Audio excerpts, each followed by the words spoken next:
Sophie entre dans la maison, après une journée épuisante de travail.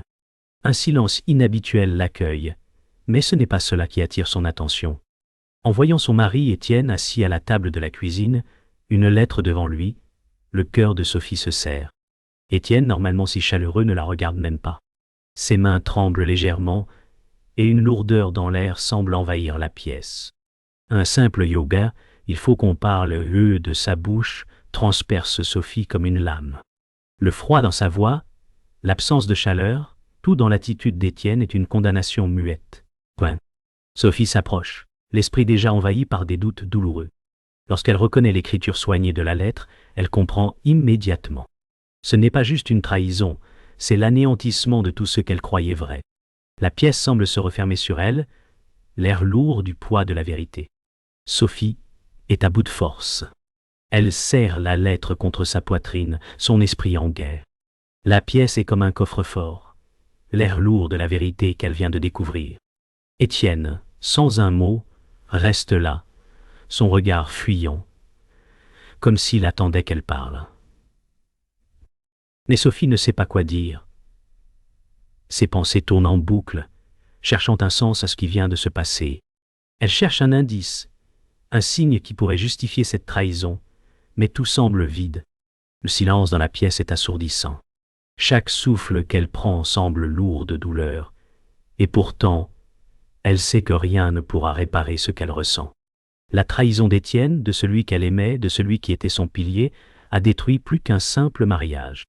Cela a englouti sa confiance en tout ce qu'elle croyait réel. Elle ferme les yeux un instant, essayant de se raccrocher à ce qu'il reste de son monde, mais elle sait déjà que tout a changé. Sophie se détourne d'Étienne, sentant le sol se dérober sous ses pieds. Elle se précipite vers la fenêtre, espérant que l'air frais puisse l'aider à calmer ses pensées. Mais, même l'air du dehors semble lourd, presque aussi lourd que la trahison qu'elle porte en elle. Elle ferme les yeux un instant, se souvenant des jours heureux qu'elle avait partagés avec Étienne. Ces souvenirs semblaient si réels, si vivants. Et maintenant, tout est brisé.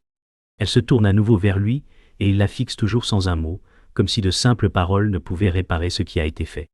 Sophie se rend compte que ce n'est pas juste la trahison d'un homme qu'elle aimait, c'est l'effondrement de tout ce qu'elle croyait être vrai dans sa vie. L'air autour d'elle est devenu presque insupportable. Elle sait qu'elle doit partir, mais une partie d'elle est paralysée par la douleur de cette décision. Comment peut-elle partir quand son monde s'est effondré si brutalement? Le temps semble s'étirer à l'infini. Sophie se retrouve à marcher dans la maison comme un fantôme dans sa propre vie. Chaque objet, chaque coin de la pièce lui rappelle une époque où elle était heureuse, avant cette découverte. La maison qu'elle avait construite avec Étienne semblait maintenant vide, dénuée de tout sens. Elle s'arrête devant une photo de mariage accrochée au mur, les deux souriant des promesses d'une vie commune. La photo semble irréelle comme un autre monde. Elle prend la photo dans ses mains, la fixant longuement, cherchant à se raccrocher à ce qu'elle a perdu. Mais elle sait que ce monde n'existe plus. Le chagrin lui pèse sur les épaules, mais elle ne sait pas si elle doit fuir ou affronter la réalité. Elle hésite, mais un sentiment de révolte grandit en elle. Elle ne peut pas rester là, piégée dans cette illusion. Une décision se forme dans son esprit, mais elle n'est pas encore prête à l'accepter. Sophie sent un dernier regard à Étienne avant de quitter la pièce. Ses pas sont lents, mais sa décision est fermement ancrée dans son esprit. Chaque mouvement semble chargé de la douleur qu'elle porte, mais elle marche. Elle s'arrête brièvement dans le couloir, cherchant à reprendre son souffle, à maîtriser les vagues d'émotions qui l'envahissent. Un dernier regard, et elle quitte la maison. La porte se ferme derrière elle, un bruit lourd résonnant dans la maison vide. Dehors, la fraîcheur de la nuit l'enveloppe, mais elle ne sent rien. Son esprit est vide de tout, sauf du poids de la trahison. Elle se tourne lentement, se tenant dans l'obscurité, consciente qu'elle a franchi un seuil. La douleur est là, mais elle a pris une décision. Il est temps de partir, de commencer à se reconstruire, même si chaque pas semble comme un saut dans l'inconnu. Sophie se retrouve seule dans sa chambre, les mains tremblantes, la lettre toujours serrée contre elle.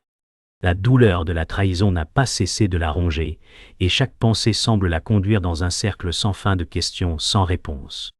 Elle a du mal à croire ce qu'elle a découvert, à comprendre comment tout cela a pu se produire. Étienne, son mari, celui en qui elle avait placé sa confiance, est l'auteur de ce déchirement. Les souvenirs heureux qu'ils ont partagés sont désormais teintés d'une amertume irréparable. Sophie se demande si elle pourra un jour lui pardonner. Mais pour l'instant, tout ce qu'elle ressent, c'est un vide insondable, un gouffre de douleur. Elle ferme les yeux, essayant de repousser les larmes, mais elles viennent malgré elle, emportant avec elle la dernière parcelle de ce qu'elle croyait être sa vie. Le lendemain, Sophie se rend à son travail, mais tout semble déconnecté. Chaque détail de la journée lui paraît irréel, comme si elle était en dehors d'elle-même. Elle regarde ses collègues, mais tout est flou, presque distant. Elle tente de concentrer son esprit, mais les souvenirs de la veille reviennent sans cesse. Étienne, sa trahison, la lettre, tout se mélange dans un tourbillon incontrôlable. Elle essaie de se concentrer sur ses tâches, mais une partie d'elle reste figée dans la douleur. Le simple acte de travailler semble insurmontable, et à chaque geste, elle se demande combien de temps cela prendra avant qu'elle ne se relève de ce cauchemar. La culpabilité la ronge, se demandant si elle aurait dû voir les signes avant. Le soir, Sophie rentre chez elle, mais cette fois-ci, l'atmosphère de la maison est différente. Elle se sent étrangère dans cet espace qu'elle a pourtant toujours considéré comme un refuge. La cuisine, le salon, chaque coin de la maison semble porteur du poids de la trahison.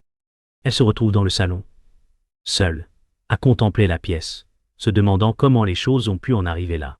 Les objets autour d'elle, pourtant familiers, prennent une autre signification. La télévision, les meubles, même les photos accrochées au mur, semblent maintenant appartenir à un autre monde. Un monde qu'elle ne reconnaît plus. Elle se demande comment elle pourra jamais se libérer de ce fardeau. Et puis, un éclat de douleur plus fort que les autres la traverse. Tout est devenu trop lourd. Sophie se retrouve à parler à sa meilleure amie, mais les mots semblent étranges, comme si elle prononçait des phrases qu'elle a lues ailleurs.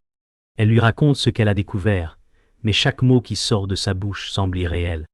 Elle sent comme une distance s'installer, comme si elle ne pouvait plus se connecter avec qui que ce soit. La douleur de la trahison est encore trop forte pour qu'elle puisse vraiment comprendre ce qu'il se passe. Elle a l'impression de perdre pied avec la réalité, d'être piégée dans un tourbillon d'émotions contradictoires.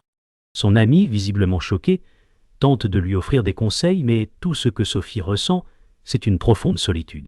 Le monde autour d'elle continue à tourner, mais elle se sent figée dans le temps, incapable de prendre une décision ou de savoir ce qu'elle doit faire. Le soir, Sophie s'endort difficilement, ses pensées tourbillonnant dans son esprit. Elle se réveille plusieurs fois dans la nuit, le cœur battant à tout rompre, toujours hantée par la scène qu'elle a vécue. Son esprit est envahi par des images de ce qu'elle a découvert, de la lettre, des regards échangés, de tout ce qu'elle croyait être réel. À chaque réveil, la douleur semble un peu plus forte, un peu plus envahissante. Elle se sent comme un spectre dans sa propre vie. Le matin arrive enfin, mais la sensation d'être piégée ne la quitte pas. Elle se force à sortir du lit, à affronter la journée, mais elle sait que rien ne sera plus jamais pareil. Sa vie, sa réalité ont été brisées en un instant. Elle se demande si elle pourra un jour réparer ce qui a été détruit. Le lendemain, Sophie décide de confronter Étienne. Elle a passé des heures à tourner et retourner dans son esprit ce qu'elle devait lui dire, mais en se tenant face à lui, les mots semblent lui échapper. Étienne, assis sur le canapé, la regarde sans rien dire, comme s'il attendait qu'elle parle. Sophie se sent vulnérable, dénuée de toute force, mais elle refuse de céder à la douleur. « Ok, comment as-tu pu ?» Les mots qu'elle articule sont presque inaudibles, mais ils tranchent l'air entre eux. Étienne tente de s'expliquer, mais ses excuses sonnent creuses comme un refrain qui n'a plus de sens. Sophie l'écoute, mais sa colère et sa tristesse s'entrelacent, l'étouffant. Elle se demande si elle pourra un jour oublier cette trahison. La pièce silencieuse semble se resserrer autour d'elle. Étienne commence à s'expliquer, ses mots une tentative désespérée de justifier l'injustifiable. Sophie l'écoute, mais chaque excuse semble la faire souffrir davantage. Elle avait besoin de réponses, mais celles-ci ne viennent pas. Au contraire, elle semble ajouter au poids du mensonge. « Ok, je t'ai fait confiance, Dieu !» souffle-t-elle, la voix brisée. Elle se rend compte qu'elle a été aveugle, que tout ce qu'elle croyait être vrai n'était qu'un mirage. La pièce est presque silencieuse à l'exception du son de sa respiration saccadée. Sophie ressent un mélange de colère et de dégoût, mais aussi une immense tristesse. Elle ne sait plus comment avancer. Tout ce qu'elle veut, c'est que tout cela cesse. Sophie se retire de la pièce, incapable de supporter la lourdeur de la confrontation. Elle marche dans le couloir, les pensées en tumulte. Elle se sent prise au piège, comme si elle avait été trahie non seulement par Étienne, mais par tout ce qu'elle croyait savoir sur leur vie commune. Le bruit de ses pas sur le parquet résonne dans l'air, chaque mouvement accentuant son sentiment d'impuissance. Elle s'arrête devant un miroir, se regardant comme si elle ne reconnaissait plus la personne qu'elle était devenue. Moi. La colère, la tristesse et la confusion se mélangent, mais c'est une chose. Elle ne peut plus continuer ainsi. Elle doit prendre une décision. La question est de savoir si elle est prête à affronter la vérité, ou si elle va se laisser submerger par cette douleur insupportable. Sophie se rend au parc, cherchant à échapper à l'étouffante tension de sa maison. L'air frais de l'extérieur lui offre un semblant de répit, mais la douleur reste toujours là, juste sous la surface. Elle marche sans but, ses pensées noyées dans le tourbillon de son esprit. Elle se demande combien de temps elle pourra supporter ce poids, combien de temps elle pourra encore se regarder dans le miroir. Chaque image qu'elle a de sa vie semble brisée, irréparable. Sophie s'arrête près d'un banc, s'assoit et ferme les yeux, tentant de se calmer. Elle veut fuir cette douleur, mais il n'y a nulle part où aller. Tout semble l'enfermer davantage. L'espace autour d'elle semble vaste, mais ses émotions sont plus grandes encore. Le soir, Sophie revient chez elle, la tête pleine de pensées. La confrontation avec Étienne n'a fait que rendre les choses plus confuses. Elle est plus perdue que jamais, ne sachant plus où se diriger. Elle se sent dévastée, comme si tout ce qu'elle croyait construire s'effondrait autour d'elle. Elle s'installe dans le salon, les yeux vides, le cœur lourd. Chaque respiration est un effort prégnant. Elle se demande si elle arrivera à se relever de tout ça, si elle pourra un jour trouver la paix intérieure.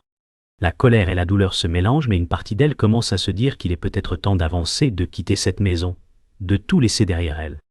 Mais la décision semble encore hors de portée.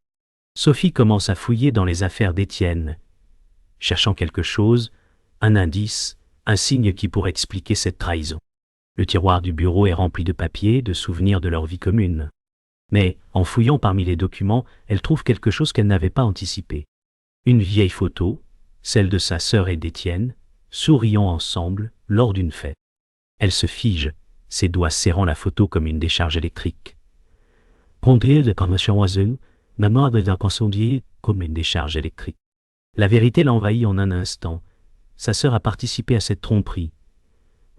Cette image, innocente à première vue, contient la clé d'une trahison bien plus profonde que celle d'un simple mari. Sophie sent son monde s'effondrer autour d'elle.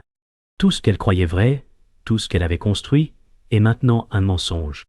La douleur, plus forte que jamais, la fait chanceler. Sophie se précipite chez sa sœur, son cœur battant la chamade. Elle ne peut plus rester dans l'ignorance, cette vérité l'étouffe. Lorsqu'elle arrive, sa sœur ouvre la porte avec un sourire, inconsciente de la tempête qui s'annonce. Sophie la fixe un instant puis, sans préambule, elle lui lance « Yogué, pourquoi ?» Yo, la question reste suspendue dans l'air, lourde de sous-entendus. Sa sœur, visiblement prise au dépourvu, hésite. Un silence lourd pèse entre elles avant qu'elle n'ose enfin répondre. Ses mots hésitants et fuyants. Sophie écoute, mais rien de ce qu'elle entend ne peut réparer la douleur qu'elle ressent. C'était sa sœur, la personne qu'elle pensait connaître mieux que quiconque, et pourtant, elle a été complice de cette trahison. Chaque mot de sa sœur est une nouvelle blessure, un coup de plus dans cette bataille émotionnelle qu'elle n'avait pas choisie. Sophie quitte la maison de sa sœur, son esprit tourbillonnant. La vérité qu'elle vient de découvrir est trop dure à accepter. Elle se sent trahie par sa propre famille, la personne en qui elle avait le plus confiance. Comment a-t-elle pu ne rien voir? Comment a-t-elle pu ignorer les signes? Tout se mélange dans sa tête alors qu'elle marche sans but dans les rues, cherchant à fuir la réalité. Elle essaie de comprendre pourquoi sa sœur a fait cela, mais les réponses ne viennent pas. Le monde autour d'elle semble flou, comme si ses pieds ne touchaient même plus le sol. Elle se demande si elle saura un jour tourner la page, si elle pourra un jour pardonner cette trahison.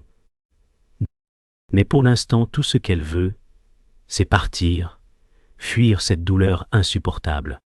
De retour chez elle, Sophie s'effondre sur le canapé, le corps épuisé, l'esprit dévasté. Elle regarde autour d'elle, et tout semble irréel. Cette maison, qui avait été le témoin de tant de moments heureux, semble désormais hostile et froide. Chaque meuble, chaque objet est devenu un rappel douloureux de ce qu'elle a perdu. Elle prend une grande inspiration, essayant de se calmer, mais la douleur est toujours là, insupportable. Ses pensées sont envahies par la trahison de sa sœur, et chaque souvenir de leur relation lui semble désormais teinté de mensonges.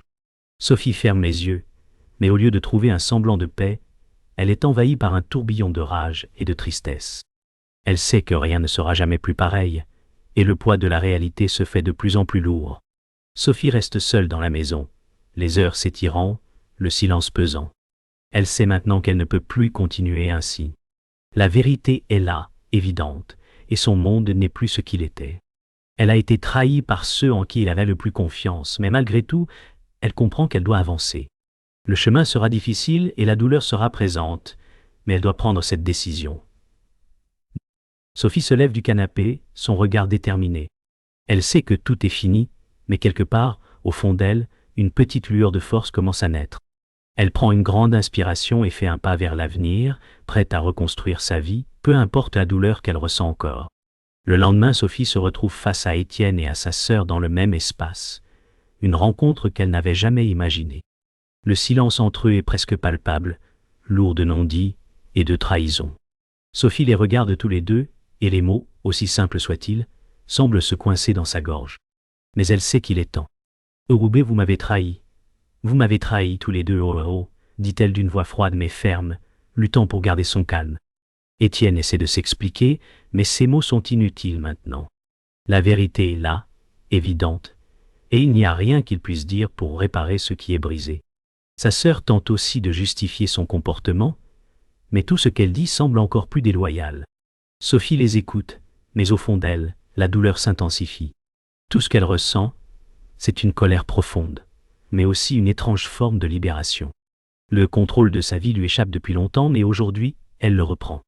Les excuses d'Étienne sont un murmure, une tentative vaine de réparer ce qui est irréparable. « Yobé, j'ai fait une erreur, je t'en prie. Sophie. » Ces mots tombent dans l'air, mais Sophie ne les entend plus. Chaque excuse qu'il tente semble ajouter une couche de déception. Elle le regarde un instant, mais elle ne sent plus rien pour lui, seulement un vide profond.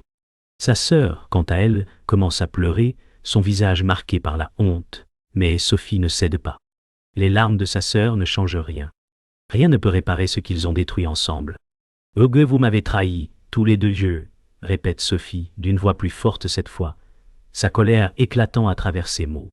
Elle sait que rien ne peut réparer la douleur qu'elle ressent, mais cela doit cesser. Il est temps de partir, de tout laisser derrière elle. Sa décision est prise. Sophie quitte la pièce sans un mot de plus, laissant Étienne et sa sœur dans l'ombre de la trahison. Elle marche dans le couloir, ses pensées en tourbillon, son cœur lourd. Chaque pas semble l'éloigner un peu plus de la vie qu'elle avait connue, mais chaque pas la rapproche aussi de la liberté qu'elle a retrouvée.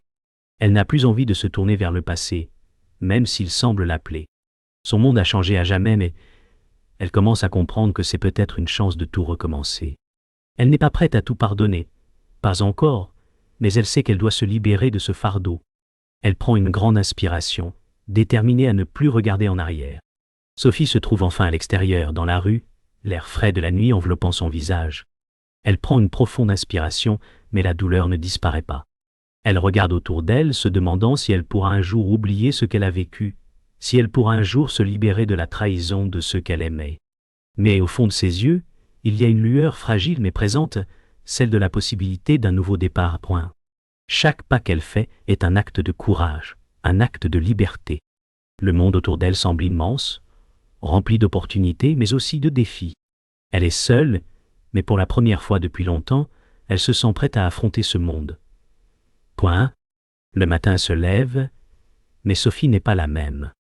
Elle regarde le monde à travers une nouvelle perspective, une qui n'est plus obscurcie par la trahison.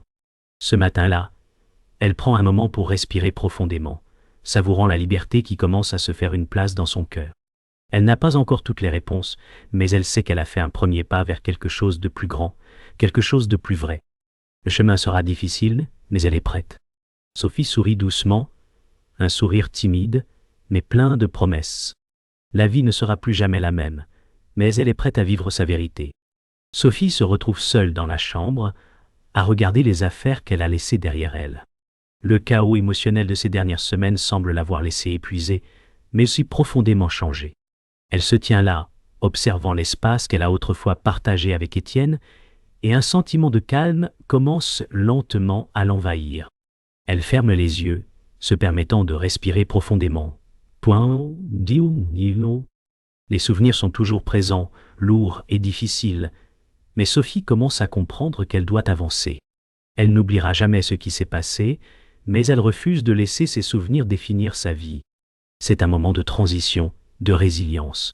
Le chemin qu'elle a emprunté ne sera pas facile, mais pour la première fois depuis longtemps, elle se sent prête à embrasser ce qui vient.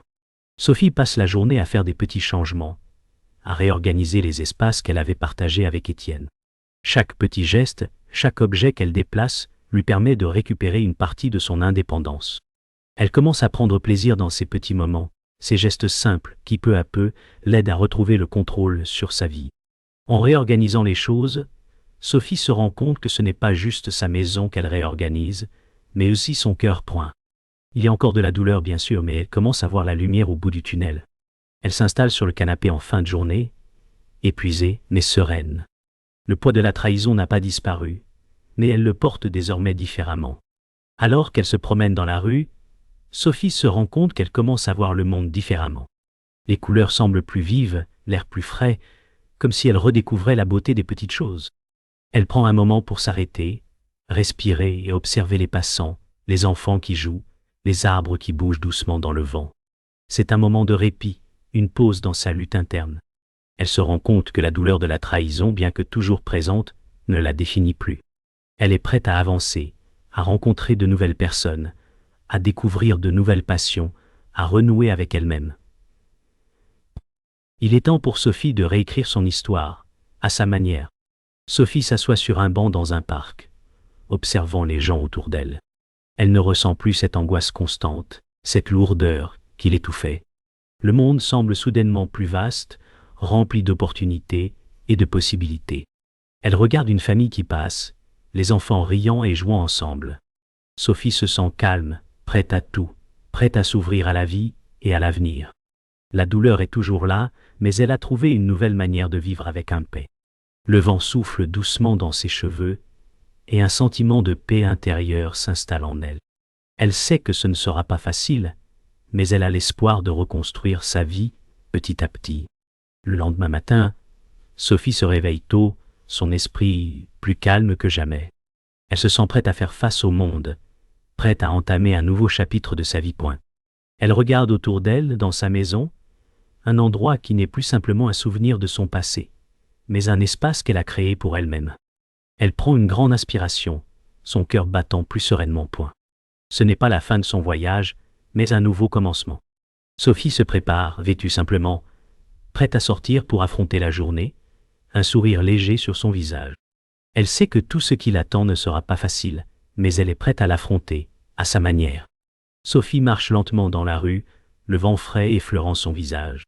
L'air du matin est paisible, et, pour la première fois depuis longtemps, elle se sent en harmonie avec le monde autour d'elle. Elle ne regarde pas en arrière, ne cherche pas à voir ce qu'elle a laissé derrière elle. Son passé est derrière elle, mais ce n'est pas un fardeau. C'est un souvenir lointain, un chapitre qui appartient à une autre version d'elle-même. Sophie avance, son regard fixé sur l'horizon, le cœur plus léger. La douleur de la trahison est toujours là, mais elle ne la laisse plus la définir. Elle prend un moment pour respirer profondément, savourant la sensation d'être libre, libre de toute attente, libre de tout poids.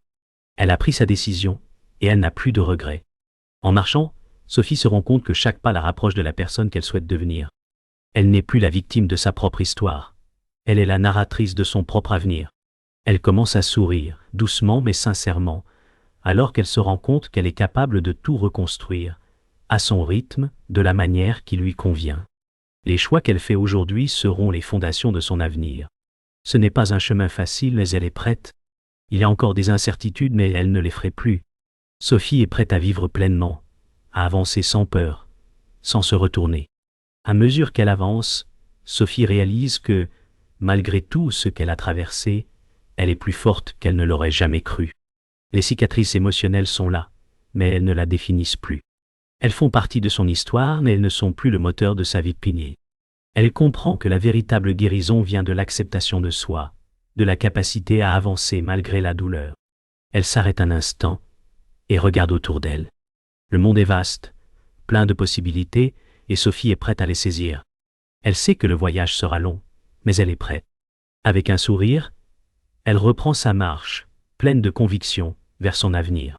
Sophie s'assoit sur un banc près du parc, observant les enfants jouer et les couples se promener. Elle se sent apaisée, non pas parce qu'elle a tout résolu, mais parce qu'elle a accepté que la vie est faite de hauts et de bas, de moments de douleur et de guérison. Elle est en paix avec ce qu'elle est devenue, prête à accueillir chaque étape de son parcours, aussi incertaine soit-elle. Elle ferme les yeux, inspirant profondément, sentant l'air frais et la lumière du soleil sur son visage. Un sentiment de gratitude l'envahit. Elle est vivante, elle est libre, et elle est prête pour ce qui vient. Alors que le soleil commence à se coucher, Sophie se lève du banc. Elle sait que sa vie est en train de prendre une nouvelle direction, et elle est prête à la suivre. Oh bébé, parfois, la seule façon d'avancer, c'est de laisser tout derrière yo, se dit-elle en quittant le parc. Elle prend une dernière inspiration avant de s'éloigner dans la lumière dorée du soir. Il n'y a pas de grands gestes, pas de discours solennel, juste la simple réalité de la guérison. Sophie marche, confiante dans son futur, prête à continuer son voyage où qu'il l'amène.